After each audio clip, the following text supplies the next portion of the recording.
দর্শক এই মুহূর্তে আমি আছি চাঁদপুর ইলিশের ঘাটে। আসসালামু আলাইকুম। ওয়ালাইকুম আসসালাম। রাজু ভাই ভালো আছেন? ভাই শারীরিক অবস্থা আলহামদুলিল্লাহ ভালো, তো মূল মানুষটা ভালো না। কেন ভাই? প্রতারকের জ্বালা আর মাছটা ছিটা। ওরা প্যাকেজ দেয়, প্যাকেজ দিয়ে 500 টাকা কেজি ইলিশ মাছ রেট দেয়। আচ্ছা। রেট দেওয়ার কারণে আমার যে পিছনের ভিডিওগুলো আছে ওই ভিডিওগুলো কপি করে নিয়ে ওরা এখন এই কাজগুলো করতেছে আর মাথাটা পুরো নষ্ট হয়ে গেছে। আচ্ছা। কিভাবে প্রতারকে থামাবো? মানে একালি ইলিশ 1000 টাকা। একালি ইলিশ দেয় আপনার 4টা মাছ 8 কেজি লেখে, 4টা মাছে 8 কেজি দাম দেয় 4500 টাকা, আবার ডিসকাউন্ট আছে 500 টাকা, আবার কন্ডিশনে 500 টাকা ডিসকাউন্ট, দাম পড়ে 3000 টাকা। কাস্টমারে দেয় 500 টাকা, ওই 500 টাকা খাও নিয়ে যায়। নিয়ে যাওয়ার ফোন রিসিভ করে না। তো এরকম করার পরে আমার ভিডিও অরিজিনালটা দেখা অনেকে ফোন দেয়, ভাই আমারও তো শেষ করে লাইছে, কেউ 10,000, কেউ 15,000, কেউ 5,000, কেউ খরচের টাকায় নিয়েই চলে গেছে। তো এরকম প্রতারণার কারণে আমরা খুব মানে ব্যবসা করতে হিমশিম খাচ্ছি। আচ্ছা আচ্ছা, অগ্রিম কাউকে যেন একটা টাকা না পাঠায়। অবশ্যই অবশ্যই যদি কাউকে অগ্রিম টাকা দেয় তাহলে সেটা সবচেয়ে বড় বোকামি হবে। অগ্রিম একটা টাকা কাউকে দেওয়া যাবে না। প্রয়োজনে তার সাথে ভিডিও কলে কথা বলে তারপরে তার সাথে লেনদেন করতে হবে। ভিডিও কলে কথা ছাড়া তার সাথে কোনো লেনদেন করা যাবে না। আর অগ্রিম তো টাকা দেওয়া দরকারই নেই, সবাই কন্ডিশনের মাধ্যমে দিবে, এসে পরিমাণ থেকে মাছ বুঝে নেবে, ওইখানে মাছ টাকা পরিশোধ করবে।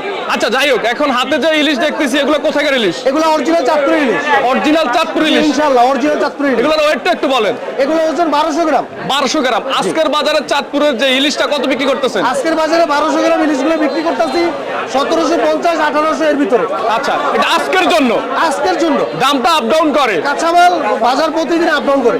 আচ্ছা, কালকে এই দাম থাকবে এর কোনো গ্যারান্টি নাই? আরো কমেও যেতে পারে, বেশিও থাকতে পারে, আরো কমতে পারে। জি। আচ্ছা, এটা যে চাঁদপুরের অরিজিনাল ইলিশ, দর্শক কিভাবে বুঝবে একটু বুঝিয়ে বলেন। দর্শককে এখন আমি কি বুঝাবো, এই যে চোখগুলো সব মাছেরই কালো থাকে। আচ্ছা। এই মাছটা একটা ফ্রেশনেস আছে, এইটা সব মাছে থাকে না। লালা লালা লালাটা যেটা আচ্ছা। আমরা কি বলি বা লালা বলি, যে যে আসে বলি, আচ্ছা। এটা হচ্ছে চাঁদপুরি মাছটা থাকবে না, আর আচ্ছা। ফ্রেশ মাছটাই থাকবে। আচ্ছা। আর এগুলার ঘাড় মোটা হয়, মাছগুলো একটু এরকম উল্টো হয়। আচ্ছা আচ্ছা। দেখতে অনেকটা অন্যরকম, অন্যান্য মাছগুলো থেকে অন্যরকম, আর চাঁদপুরি মাছগুলো এই অন্যরকম। কাঁচা তো দেখান যাবে কিনা দিন না? হ্যাঁ দেখান। তারপরে দেখান। কাঁচা একদম লাল একবারে টকটকা। লাল টকটকে রাখবে। এই যে এগুলার এই বিশেষ করে এই লালাটা দেখলে বোঝা যায়।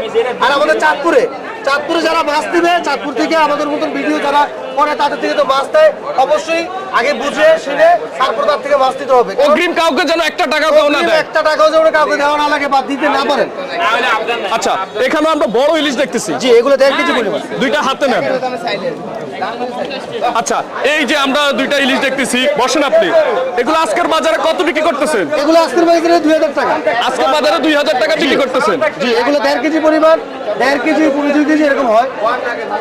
আচ্ছা, ওয়েট হচ্ছে 1.5 কেজি। 1.5 কেজি আজকের বাজারে রেট দিচ্ছেন কত? 2000 টাকা কেজি। 2000 টাকা কেজি। দর্শক, আমরা ওনাদের যে ভিজিটিং কার্ডটা শো করে দিব, এই নাম্বারগুলোর সাথে যোগাযোগ করে আপনারা কিন্তু ওনাদের কাছ থেকে ইলিশ নিতে পারবেন। আজকে যে রেটটা ওনারা দেখাচ্ছে, এই রেটটা হয়তো নাও থাকতে পারে, সব সময় আপনারা যোগাযোগ করে ইলিশ মাছ দিবেন। আচ্ছা, এটা রেখে দেন। আমরা এখানেও ইলিশ দেখতেছি, এটা মনে হয় হাতিয়ার নাকি? হ্যাঁ, এগুলো হাতের মাছ। এটা হাতিয়ার। এটা আর ওয়েটটা একটু বলেন। এগুলোর ওজন 800 গ্রাম, 700 গ্রাম। এটা আজকের বাজারে কত বিক্রি করে? এটা আজকে বাজারে বিক্রি করতেছি 1200 টাকা, 1150 টাকা। আচ্ছা, এটার দাম কম আছে? এটার দাম অনেক কম আছে হাতিয়ার কারণে। হাতের মানে এটা অন্য নদীর মাছ, আমাদের চাঁদপুরের না। আচ্ছা। আমাদের চাঁদপুরের মাছ ছাড়া অন্য কোনো নদীর আসলে ওটার দাম অনেক কম।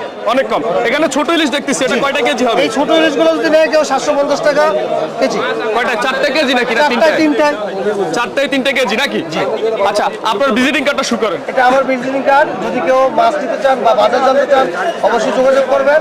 আর যোগাযোগ করে এই কার্ড ছাড়া অন্য কেউ যদি আপনাকে নাম্বার ছাড়া অন্য কেউ যদি কথা বলতে চান তার সাথে কথা বলবেন, কিন্তু টাকা লেনদেন করলে কর্তৃপক্ষ দায়ী থাকবে না।